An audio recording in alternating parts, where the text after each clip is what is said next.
মাঝে মাঝে আপনার সন্তান বা ক্লাসরুমে ছাত্রছাত্রীরা যারা প্রাইমারি স্কুলে পড়ে অন্যের দৃষ্টি আকর্ষণ করার জন্য বা মনোযোগ আকর্ষণ করার জন্য বিভিন্ন ধরনের অবাঞ্ছিত বা অপ্রত্যাশিত আচরণ করে, যেটি পুরো ক্লাসটিকে ডিসরাপ্ট করে বা ক্লাসে ব্যাঘাত তৈরি করে।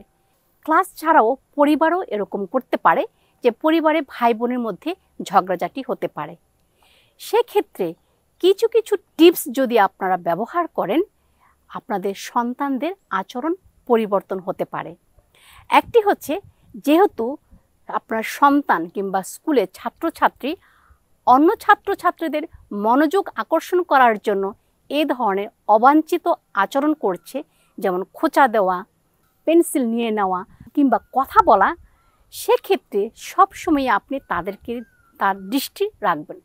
সেক্ষেত্রে আপনি তাদের দিকে কোনো ধরনের দৃষ্টি দেবেন না, তাদেরকে ইগনোর করবেন।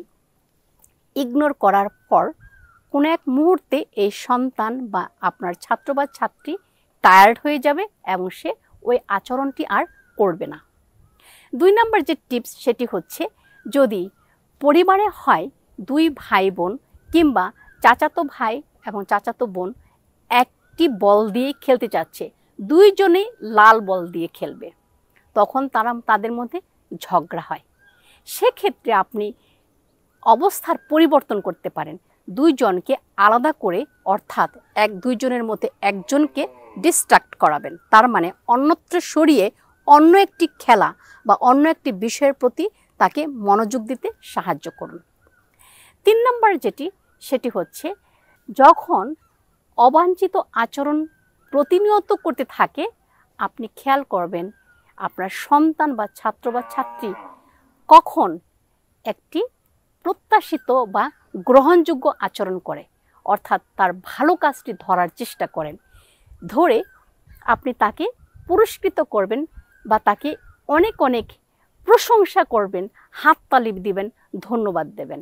তাহলে এই শিশু বা আপনার সন্তান বা ছাত্রছাত্রী উৎসাহিত বোধ করবে এবং ভালো আচরণটি করতে সে আরও প্রচেষ্টা চালাবে।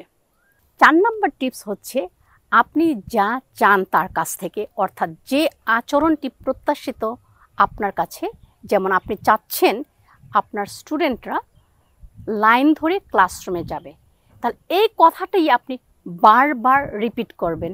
আমি চাচ্ছি তোমরা এখন লাইন ধরে ক্লাসে প্রবেশ করবে, বা তোমরা এখন জুতোটি এখানে গুছিয়ে তারপরে রুমে প্রবেশ করবে। অর্থাৎ আপনি যা চান সেটি বারবার রিপিট করবেন। এতে আপনার সন্তান কোনোভাবে কনফিউজড হবে না। কোনো ক্রমেই আমরা কি চাই না, কোন আচরণ চাই না সেটা বলবো না, বরং যেটা চাই সেটা বারবার রিপিট করব। আরেকটি টিপস হচ্ছে, যখন আপনি প্রত্যাশিত আচরণ যেটা চাচ্ছেন সেটা পাচ্ছেন না, তখন তার কিছু প্রিভিলেজ তুলে নেওয়া। যেমন সে যদি দিনের মধ্যে 1 ঘন্টা মোবাইলে গেম খেলে বা কার্টুন দেখে, সেই প্রিভিলেজটা আপনি তুলে ফেলবেন। এইভাবেও আপনি কিছু টিপস ব্যবহার করে আপনার সন্তানের আচরণ পরিবর্তন করতে পারেন। আমাদের এই ভিডিওটি যদি আপনার ভালো লাগে, তাহলে লাইক, কমেন্ট, শেয়ার করে আমাদের সাথে থাকুন। ধন্যবাদ।